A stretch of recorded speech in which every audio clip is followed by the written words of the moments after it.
Star Wars TV shows are a hit or miss sometimes, but which ones are the best? Well, let's find out by ranking them worst to best. So without further ado, roll the intro!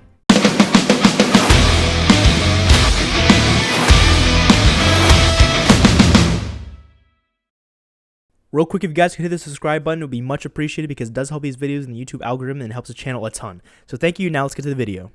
Although Star Wars TV shows like Star Wars Droids and Star Wars Ewoks, which aired together under a more exciting name, the Ewoks and Droids Adventure Hour, landed on television in 1985, it wasn't until the new century that Star Wars television series gained momentum. Since then, there have been some great Star Wars series, expanding the universe and adding background to favorite characters, old and new. Now we are set to get a load of new Star Wars shows coming in 2021, such as Kenobi and The Bad Batch, and I know we can't wait for those. And before we get into the ranking, I just want to remind you guys that this ranking is based on my opinion and what brought out the best in Star Wars, so if you guys don't agree, that's totally fine. Let me know in the comments down below which show is your favorite. So without further ado, let's get into the ranking. At the bottom, at number 10, is Star Wars Ewoks. Star Wars Ewoks is an American-Canadian animated series featuring the Ewok characters introduced in Star Wars Episode 6, Return of the Jedi. It aired for 2 seasons between 1985 and 1986. The series was produced by Nelvana on behalf of Lucasfilm and broadcast on ABC, both by itself and later, as part of the Ewoks and Droids Adventure Hour. The first season was advertised as simply Ewoks, but the second season was advertised as the all-new Ewoks. The series lasted 35 episodes. The series focuses on the adventures of Wicket W. Warwick and his friends on the Forest Moon of Endor before the events of A New Hope and the Ewok Adventure. Unlike the Ewok films, the characters speak English instead of their native language. The primary recurring villains are Morag the Tulga Witch, who had a personal grudge against the tribe's shaman, Master Logray, and the Dulux, rival species that related to the Ewoks. Next at number 9 is Star Wars Resistance. Star Wars Resistance is a 2018 animated TV series produced by Lucasfilm Animation. Set 3 decades after the events of Return of the Jedi, in the era of the sequel trilogy, it follows the pilot Kazuto Iyano, who is recruited by the Resistance to spy on the growing threat of the First Order. The series premiered on the Disney Channel on October 7, 2018, and the next day it debuted on Disney XD in the United States and worldwide. 12 shorts debuted on the Disney YouTube channel in December 2018. The second and final season premiered on October 6, 2019 on the Disney Channel, Disney XD, and Disney Now. The series ended on January 26, 2020 after 40 episodes. Coming in at number 8 is Star Wars Droids. Star Wars Droids, The Adventures of R2-D2 and 3CPO is a 1985 animated television series spin-off from the original Star Wars trilogy. It focuses on the exploits of R2-D2 and 3CPO between the events of Revenge of the Sith and A New Hope. The series was produced by Nelvana on behalf of Lucasfilm and broadcast on ABC with its sister series Ewoks. The series ran for 1 season of 13 half-hour episodes. An hour-long special broadcast in 1986 serves as its final. At number 7 is another Droid series, Droid Tales. LEGO Star Wars Droid Tales is a 5-part animated comedy adventure television miniseries based on the LEGO Star Wars series of figures. In the aftermath of Return of the Jedi, the Rebels celebrate their victory against the Galactic Empire by having 3CPO and R2-D2 share their previous encounters throughout the Clone Wars, their affiliation with the Ghost Crew from Rebels, and their activism against the Galactic Empire. The show ran from July 2015 to November the same year. Next at number 6 is the Freemaker Adventures. Set between Star Wars Episode 5, Empire Strikes Back, and Star Wars Episode 6, Return of the Jedi, the Freemaker Adventures centers on a family of 3 young siblings, young boy Rowan, his sister Cordy, and their brother Xander. Known as the Freemakers who salvage parts of destroyed or damaged ships in order to build new ones, which they sell to make their living in their shop aboard a space chaser known as the Wheel. They are accompanied by a salvaged battle droid, R0GR. The family soon becomes enmeshed in a battle between the Galactic Empire and the Rebel Alliance when Rowan discovers part of an ancient artifact known as a Kyber Saber. He then becomes aware of his own connections to the Force and meets a mysterious Force wielder named Nar, before embarking on a journey with his siblings that will lead them to meet new and old LEGO faces from the Star Wars universe. In the second season, the Freemakers join the Rebel Alliance as they search for pieces to build the Arrowhead, a nearly indestructible ship powered by a kyber crystal that Rowan saw in a vision, and is supposedly the key to defeating the Empire. However, their quest won't be easy when they're pursued both by MOC, a droid built by the Emperor himself for the sole purpose of capturing Rowan, and Darth Vader, who is also looking for the kyber crystals to power the Empire's new battle station, the Death Star 2. The show ran from June 2016 to August 2017. Coming in at number 5 is the Yoda Chronicles. LEGO Star Wars Yoda Chronicles is a 3D CGI animated television series based on the film franchise. Centered around Yoda's stories that take place before LEGO Star Wars The Padawan Menace, Yoda begins by training Padawans at the Jedi Temple Academy, but then he feels a disturbance in the Force and rushes off to fight the dark side. If you got the LEGO magazines when this show was running, you could see little side stories that ran along the series. It ran from 2013 to 2014. Next at number 4 is the Clone Wars short series. Star Wars The Clone Wars miniseries is an American animated television micro-series set in the Star Wars universe and developed and drawn by Genndy Tartakovsky. The series debuted in 2003 and ended in 2005. Produced and released between the films Episode 2 Attack of the Clones and Episode 3 Revenge of the Sith.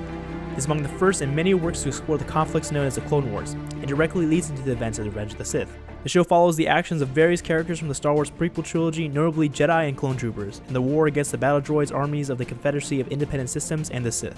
The series is notable for introducing Revenge of the Sith's villain, General Grievous. This was a very well drawn out series even though the episodes were only a few minutes long. It showed the development of how Anakin slowly slipped into the dark side as well as how the Clone Wars played out. It was very fast paced and very engaging even though there was little dialogue. This show is very underrated and I definitely recommend it if you haven't watched it yet. Up next, number 3 is Rebels. Star Wars Rebels is an American 3D animated science fiction television series produced by Lucasfilm Animation and set in the Star Wars galaxy 5 years before A New Hope. It takes place during an era when the Galactic Empire is hunting down the last of the Jedi while a fledgling rebellion against the Empire is taking form. The visual style of the series is inspired by the original Star Wars trilogy concept art by Ralph McQuarrie. The series features new characters along with some of the original trilogy and from the previous CGI series, The Clone Wars. The show follows a motley group of rebels who unite aboard a freighter starship called the Ghost and begin to conduct covert operations against the Imperial garrison on and around the planet Lothal, and other planets that are menaced by the Empire.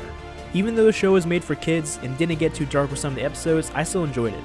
What Rebels does great at is expanding our knowledge of the Force as we see Ezra as well as Kanan struggle to connect and find themselves. The show ran from October 2014 to March 2018.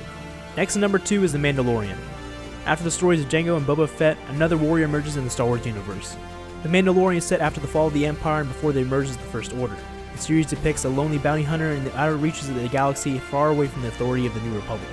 Star Wars Mandalorian is an American space western web television series created by Jon Favreau and released on Disney+. It is the first live-action series in the Star Wars franchise. This show blew us away for sure. I mean, Dave Filoni and Jon Favreau have really pushed the limits on what Star Wars can do. I mean, everyone loves Baby Yoda. I know a lot of us can't wait for Season 2 in November with the announcement of some Clone Wars characters coming into live action, and this show has really set the bar and I can't wait to see what they do next. Lastly, at number 1 as the best Star Wars show as of right now is none other than The Clone Wars. Star Wars The Clone Wars is an American computer animated television series created by George Lucas and produced by Lucasfilm Animation, Lucasfilm, and CGCG Inc. The series began with a theoretical feature film that was released on August 15, 2008, and debuted on Cartoon Network 2 months later on October 3, 2008. The Clone Wars was a massive rating success, becoming one of the Cartoon Network's highest rated shows during its initial run. Throughout its run, the series received mostly positive reception from critics, receiving praise for its writing, action, characters, visuals, voice acting, music, scale, and tone. The series also has garnered a massive fan following and was also nominated for many industry awards, including the Daytime Emmy Awards and the Annie Awards. It is set in the fictional Star Wars galaxy during the 3 years between the prequel films Episode 2 Attack of the Clones and Episode 3 Revenge of the Sith, the same time period as the previous 2D 2003 TV miniseries Star Wars The Clone Wars. Each episode had a running time of approximately 22 minutes to fill a half-hour time slot. Dave Filoni was the supervising director of the series, and man, what an outstanding job he did. In early 2013, Lucasfilm announced that The Clone Wars would be winding down. 13 episodes composing the new 6th season were made available for the US for streaming on Netflix, along with the entirety of the series, beginning March 7, 2014, but us fans were still sad it was over. Until July 19, 2018, the series was announced to come back for one more season and finish the story. Hashtag Clone Wars saved. And man, were we hyped. Dave Filoni blew us away again, giving us the Bad Batch, Martine Sisters, and the Mandalorian arcs. Also finally showing us how Ahsoka and Rex escaped Order 66. Now, why was the Clone Wars so great? Well, it was simply that good. It had great stories, great characters, the voice actors were great, and it didn't shy away from difficult subjects, and it wasn't scared if some of the episodes were a little dark, even though it was a kid's show. Yes, it was animated in CG, but even that had a distinct style to it, and it was very well done. And that is why The Clone Wars is the best Star Wars show. Well, that is the ranking of the top 10 Star Wars shows to date of 2020. We've had some great shows and there's still more to come. Let me know in the comments down below which series you are looking forward to next year. Don't forget to drop a like and subscribe. Have a great rest of your day, and may the Force be with you.